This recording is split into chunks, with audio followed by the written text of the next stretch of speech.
You can summarize the sacrificial system of Leviticus on your fingertips, 2 5s. Assuming that you have 10 fingers, if you've lost one, you might have to use toes. But if assuming you have 10 fingers, you can get the movement of each sacrifice, the basic movement of each sacrifice in 5 steps. And you can know the 5 main types of sacrifices, which also is number 5. To offer a sacrifice, you first bring an animal and you lean on your hand on the head of the animal. You're designated the animal as your representative and substitute. You're ordaining the animal, as it were, to be a priest for you, going into the fiery glory of God and being transfigured and transformed by that glory. Once you've laid your hand on the animal, you slaughter the animal. The animal is your substitute. He represents you. You deserve to die. You can't come into the presence of God without dying, and so the animal dies in your place. There's a substitutionary event, the substitutionary atonement that's inherent in the sacrificial system. You can't delete that. But it's not enough just to kill the animal. The blood of the animal also has to be spread. Usually it's splashed up against the altar out in the courtyard, the bronze altar. Sometimes blood is taken and put on the horns of the golden altar, which is inside the holy place. Certain purification offerings, the blood has to go into the sanctuary. But blood has to be manipulated and displayed. Then the animal is dismembered, cut into different parts, and put on the altar and transfigured into smoke. And what we have here is not just a moment of sacrificial or substitutionary atonement, the animal bearing the sin and the curse of the worshiper, the death that the worshiper deserves, but a death that leads to transfiguration. The animal's flesh is placed on the altar, and then it's transfigured to smoke and fire. That's a glorification.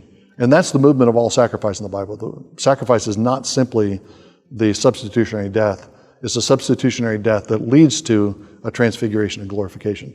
And the 5th step with most of the offerings is a meal. Sacrifice is a way to get into the presence of God. The peace offering, which is the one sacrifice of all the offerings where the worshiper is allowed to eat part of the flesh, that sacrifice is central to the whole system. The reason why you have all these complicated offerings is so that Israel can come near to God and eat, drink, and rejoice in His presence. That's the purpose of sacrifice. So those are the 5 steps. The 5 main types of sacrifice are laid out in the early chapters of Leviticus. There's an ascension offering. The unique thing about the ascension offering is that the entire animal is placed on the altar. It's dismembered and placed on the altar and burned entirely to the Lord. There's a tribute offering, and the distinctive thing about the tribute offering is that it's a gift. It's a gift of grain, of oil, sometimes baked, but it's the product of human labor that's offered as tribute. So it represents the works of the person.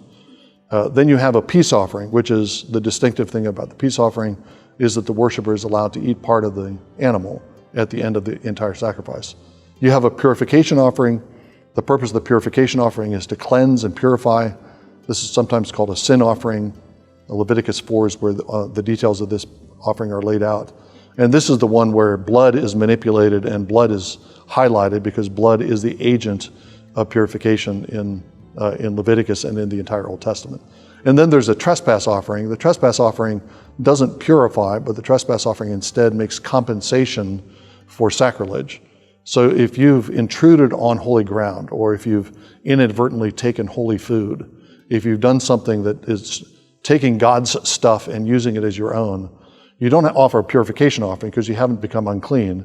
Instead, you've committed a sacrilege. You've trampled on something holy, and you need to make compensation for that. And that's what the tribute offering is.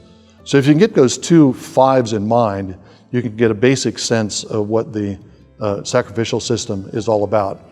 In the next video, we'll talk about some of the narrative backgrounds to the sacrifices of Leviticus.